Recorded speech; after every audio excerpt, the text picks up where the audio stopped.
आप सबका स्वागत है मेरे इस यूट्यूब चैनल पर। आइए दोस्तों, आज से हम लोग न्यूमेरिकल सवाल यानी कि आंकिक प्रश्न को सॉल्व करेंगे। उससे पहले हम लोग देख लेते हैं कुछ इंपॉर्टेंट फार्मूला। ठीक है, तो सबसे पहला फार्मूला है V बराबर W/Q। तो ध्यान रखना कि V को हम लोग क्या बोलते हैं, तो V को तो बता होंगे क्या चीज बोलते हैं, विद्युत विभवांतर या विभव, विद्युत विभवांतर या इसको क्या बोलते हैं, विद्युत विभव ना। W को क्या बोलते हैं, कार्य, और Q को क्या बोलते हैं, आवेश। इन सब बात को ध्यान में रखिएगा। R को क्या बोलते हैं, R को प्रतिरोध, इसको क्या बोलते हैं, रो, इसको रो बोलते हैं, इसको प्रतिरोधकता।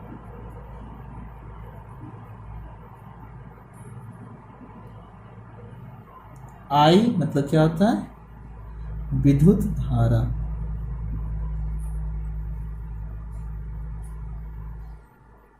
ठीक ना, Q हो गया। T for तो जान ही रहेंगे क्या चीज बोलते हैं इसको, समय। कहीं अगर RS दिखे तो इसको बोलते हैं श्रेणी क्रम। प्रतिरोध कैसा सजा हो रहेगा, तो श्रेणी क्रम में। अगर RP दिखे तो इसे क्या बोलेंगे, प्रतिरोध कैसा सजा हुआ, तो समांतर क्रम में। ठीक ना। E बराबर तो पता होगा, E को हम लोग क्या बोलते हैं, क्या बोलते हैं, विद्युत ऊर्जा।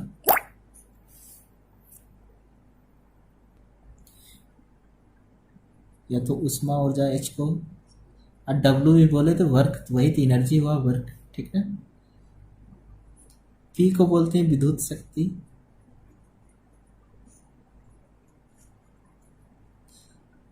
ठीक है, तो इन सब बातों को ध्यान में रखिएगा। जैसे यहाँ पहला फॉर्मूला V बराबर W/Q, यानी कि कार्य बटे आवेश। कार्य बटे क्या होता है, आवेश। इन्हीं सब फॉर्मूला को अलग अलग। प्रतिरोध बराबर क्या होता है, V/I। ठीक ना। या तो प्रतिरोध का एक और फॉर्मूला होता है रो L/A। ठीक है। I क्या होता है, V/R या तो Q/T। ठीक ना। आवेश की प्रवाह की दर को क्या कहते हैं हम लोग, करंट कहते हैं, या तो V/R। ओम के नियम से यहाँ आया था। जब श्रेणी क्रम में सजा हुआ रहेगा तो क्या होगा, ये फार्मूला होगा, और समांतर क्रम में सजा हुआ रहेगा तो ये फार्मूला होगा। हीट, वर्क या एनर्जी पूछे तो ये तीनों फार्मूला होगा। तो कब यूज होगा, जब पोटेंशियल डिफरेंस, करंट और टाइम दिया हुआ रहेगा तो ये फार्मूला यूज करेंगे। जब करंट और प्रतिरोध और टाइम दिया हुआ रहेगा तो ये फार्मूला यूज करेंगे। जब पोटेंशियल डिफरेंस, टाइम और प्रतिरोध दिया हुआ रहेगा तो ये फार्मूला। इसी तरह यहाँ P यानी विद्युत शक्ति में हम लोग ये सब फार्मूला यूज करेंगे। तो बहुत सारा फार्मूला है, इनमें जो दिया हो रहेगा उसी फार्मूला को यूज करेंगे। आते हैं पहले सवाल की ओर बढ़ते हैं। पहला सवाल है वोल्ट विभवांतर के दो बिंदुओं के बीच 3 कूलाम आवेश को ले जाने में कितना कार्य करना होगा। तो सबसे पहले गिवन, तो क्या क्या दिया हुआ वो देखना है। विभवांतर कितना दिया हुआ, V बराबर 12 वोल्ट दिया हुआ ना। दो बिंदुओं के बीच 3 आवेश, यानी कि Q बराबर कितना दिया हुआ, 3 कूलाम आवेश। ठीक है। तो बोला है कार्य कितना करना पड़ेगा, तो यानी कि कार्य यानी W निकालना है। तो एक फार्मूला बताओगे, क्या चीज बताओगे कि V बराबर क्या होता है, W/Q ना। या तो हम लोग को यहाँ W निकालना है तो क्या हो जाएगा, W निकालना है तो क्या होगा, V इंटू Q। तो क्या हो जाएगा, 12 वोल्ट इंटू 3 कूलम। तो कितना होगा, 12 36 वोल्ट कूलम। तो W बराबर कितना है, 36 वोल्ट कूलम। तो कार्य का ऐसा यूनिट क्या होता है, जूल। तो कितना हो जाएगा, 136 जूल हो जाएगा। तो पहला का आंसर ये होगा। ठीक ना। सेकेंड, नेक्स्ट सवाल देखते हैं। तो नेक्स्ट सवाल में दिया हुआ है कि 0.10 कूलाम आवेश को 15 विभव वाले बिंदु B से 135 विभव वाले बिंदु A तक ले जाने में कितना कार्य करना पड़ेगा। बहुत ही अच्छा सवाल है, सवाल को देखें और समझेंगे। जैसे बोल रहा है कि मान लीजिए कोई बिंदु B है, यहाँ पर बिंदु क्या है, B है। यहाँ पर कितना विभव है, 15 विभव। ठीक ना। यहां से एक बिंदु ए है, मान लीजिए यहाँ पर कोई आवेश है, तो यहाँ 135 विभव है। ए के पास कितना विभव है? 135 विभव है, ठीक ना। तो ये इसको इस बिंदु से इस बिंदु तक लाने में जो कार्य जो कितना आवेश को लिया जाता है, तो Q जो होता है वो कितना होता है? 0.10 कूलम। तो यहां से यहां तक ले जाने में कितना कार्य करना पड़ेगा? तो सबसे पहले यहां निकालेंगे, तो जो दिया हुआ है, ठीक ना। तो विभव भी, जो विभव बी के पास कितना दिया हुआ? 15 वोल्ट ना। बिंदु ए के पास कितना दिया हुआ? 135 वोल्ट। तो जो विभव हो जाएगा वो कितना हो जाएगा? तो V A minus V B कितना होगा? 135 वोल्ट माइनस 15 वोल्ट कितना हो जाएगा? 120 वोल्ट। और आवेश कितना है, यानी Q बराबर कितना है? 0.10 कूलम ने। तो यहाँ भी क्या बोल रहा है कि कार्य करना पड़ेगा W बराबर, अभी ऊपर में फॉर्मूला बताए थे, V इंटू क्या होता है? V into Q। तो V का वैल्यू कितना? 120 वोल्ट। Q का वैल्यू कितना? 0.10 कूलम। कितना हो जाएगा? इसको काटेंगे तो 100 कितना हो जाएगा? 12 वोल्ट कूलम, यानी कि W बराबर हो जाएगा 12 वोल्ट कूलम। तो क्या बोलते हैं? क्या समझ पाए? नेक्स्ट सवाल दिख रहा है कि एक परिपथ में लगे एमीटर का पठन 2.5 एम्पियर है। यानी कि सवाल में क्या दिया हुआ? एमीटर का पठन, यानी करंट कितना पास हो रहा है? 2.5 एमीटर ना।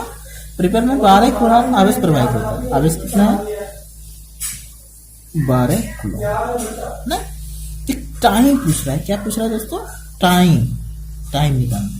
एक फॉर्मूला बताओगे क्या कि I is equal to Q upon T ना। तो यहाँ पर T निकालने बोलेगा, तो T बराबर क्या होगा? Q अपॉन I, हाँ या ना। अब यहाँ बैठाएंगे, Q का वैल्यू कितना? तो 12 कूलम। I का वैल्यू कितना? 2.5 एम्पियर। इसको डिवाइड कर रहे होंगे तो ये कितना होगा? इसको काटेंगे तो ऊपर हो जाएगा 120 और ये कितना हो जाएगा? 25। काटेंगे तो ये 5 24। तो इसको डिवाइड कर रहे हैं 4.8 सेकेंड। ये सब क्या समझ पाए? नेक्स्ट आता है, नेक्स्ट सवाल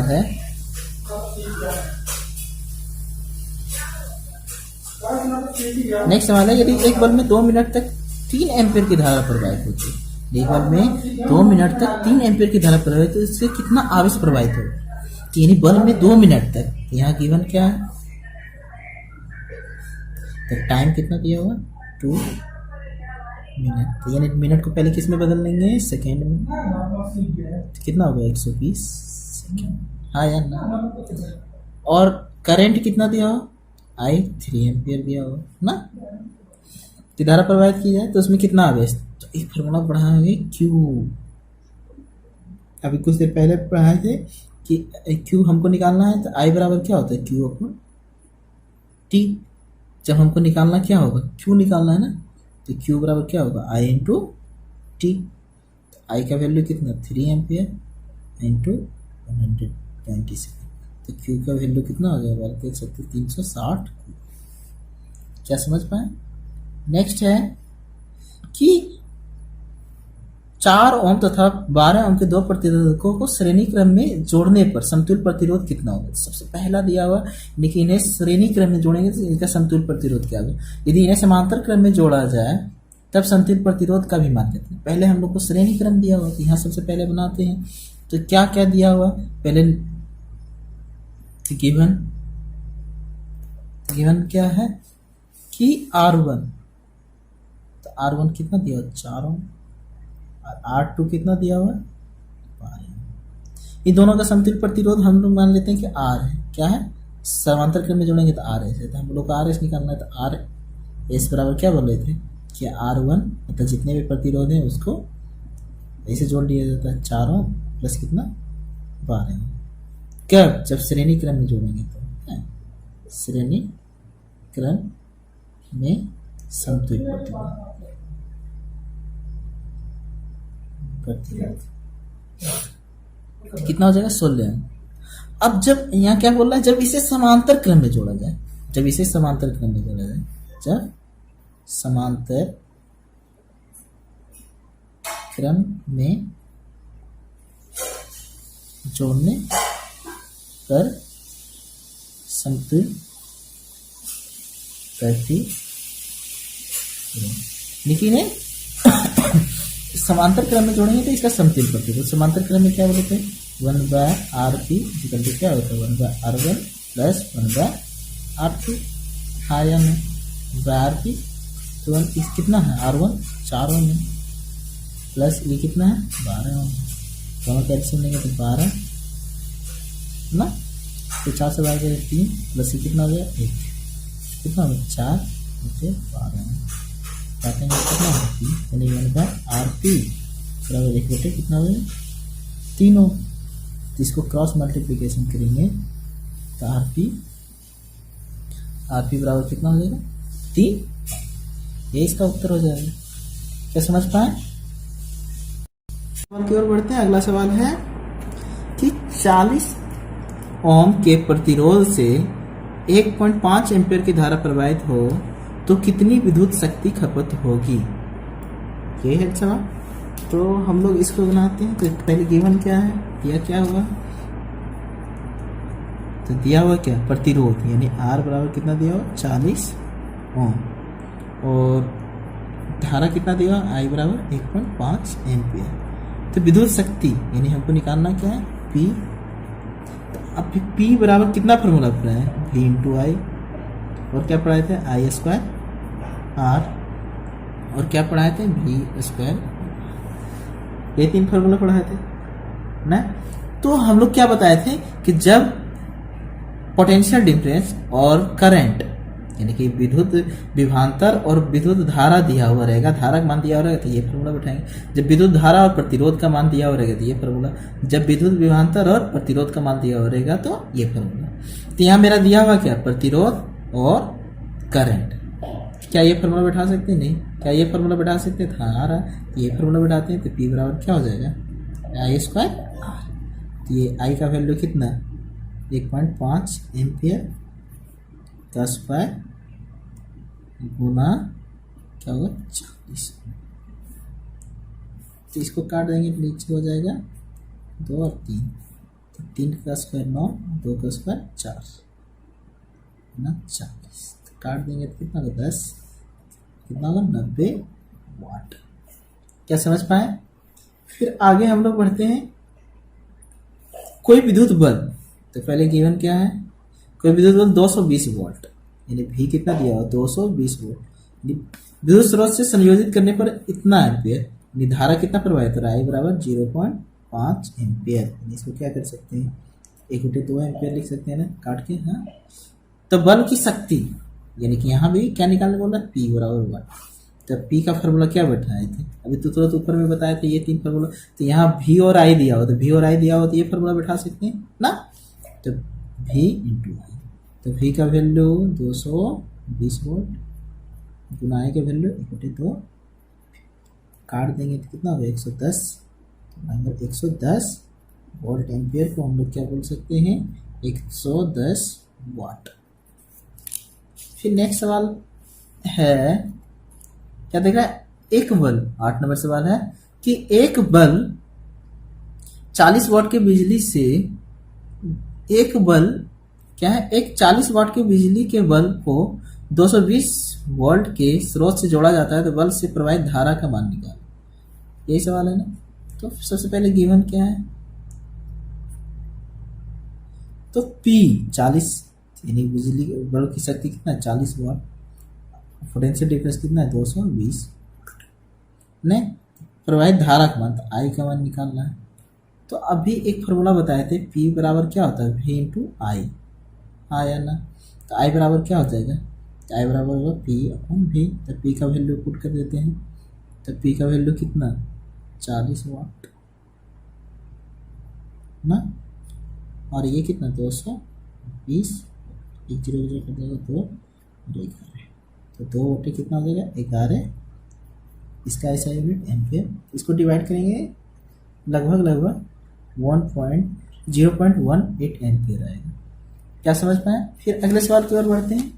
तो सवाल नंबर 9 क्या दिया हुआ है कि बिजली के बल्ब पर 220 वाट और 100 वाट अंकित है, तो बल्ब का प्रतिरोध और इसमें प्रवाहित विद्युत धारा का मान ज्ञात करिए। ये सवाल बिहार बोर्ड में बहुत बार पूछा जा चुका है, ठीक है। तो इस सवाल को और बहुत ही इंपॉर्टेंट है, और ये कभी कभी डायरेक्टली ऑब्जेक्टिव में भी पूछ दिया जाता है, इसलिए इस सवाल को ध्यान से देखें। तो पहले क्या क्या दिया हुआ है, तो पोटेंशियल डिफरेंस कितना दिया हुआ 220 वाट, नहीं, अब विद्युत शक्ति पी कितना दिया हुआ 100 वाट ना। तो क्या बोला है इसमें, धारा प्रतिरोध का मान भी ज्ञात करें और धारा। तभी एक फार्मूला पढ़ा है कि आई भी निकालना है और आर भी काउंट करना है ना। एक फार्मूला पढ़ा है, तो पी बराबर क्या होता है, पी बराबर क्या होता है वी इंटू आई ना, और भी क्या होता है वी स्क्वायर आर ना। तो यहाँ पर सबसे पहले हमको प्रतिरोध निकालना, तो प्रतिरोध यहाँ तो पी का मान दिया हुआ और वी का मान दिया हुआ, तो आर का मान निकालना प्रतिरोध, इसलिए पहले क्या निकालेंगे प्रतिरोध। तो प्रतिरोध आर बराबर क्या हो जाएगा, आर बराबर लिखेंगे तो वी स्क्वायर, तो वी का वैल्यू 220 वाट का स्क्वायर, आर का वैल्यू तो नहीं पी हो गया ना, तो पी का वैल्यू कितना है 100, तो 220 गुना 220 बटे कितना हो जाएगा 100। प्रतिरोध का ऐसा यूनिट ओम, तो काट देंगे तो कितना हो जाएगा, तो आर बराबर हो जाएगा 484 ओम, क्योंकि 22 गुना 22 करेंगे तो 484 हो जाएगा। तो अब निकालना है इसमें धारा का मान आई, तो आई बराबर क्या होगा पी अपन वी, तो पी का वैल्यू 100 वाट नहीं, आई इसका 220 वोल्ट,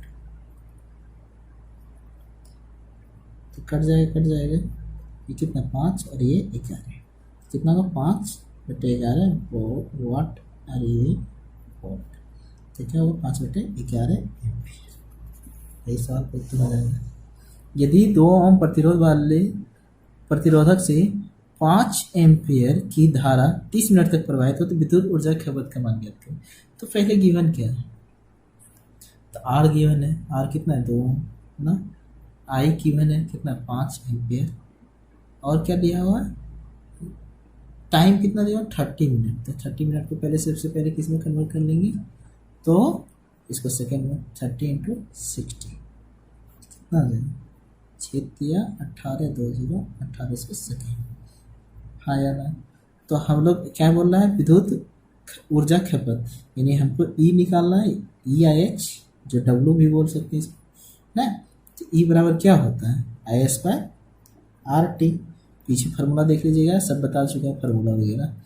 तो आई स्क्वायर आर टी, तो आई का वैल्यू 5 एम्पियर का स्क्वायर, आर का वैल्यू 2 और टी का वैल्यू 1800, तो कितना हो जाए 25 गुना 2 गुना 1800, क्या होता है जूल हो जाता है ना, 25 गुना 18 36 हो जाएगा 9, फिर कितना 1 2 3 4 जूल, तो इसको क्या लिख सकते हैं 9 into 10 to the power 4 joule. यही सवाल का क्या होगा उत्तर होगा। क्या आप लोग समझ पाए? बहुत अच्छा, थैंक यू। फिर आगे हम लोग देखते हैं।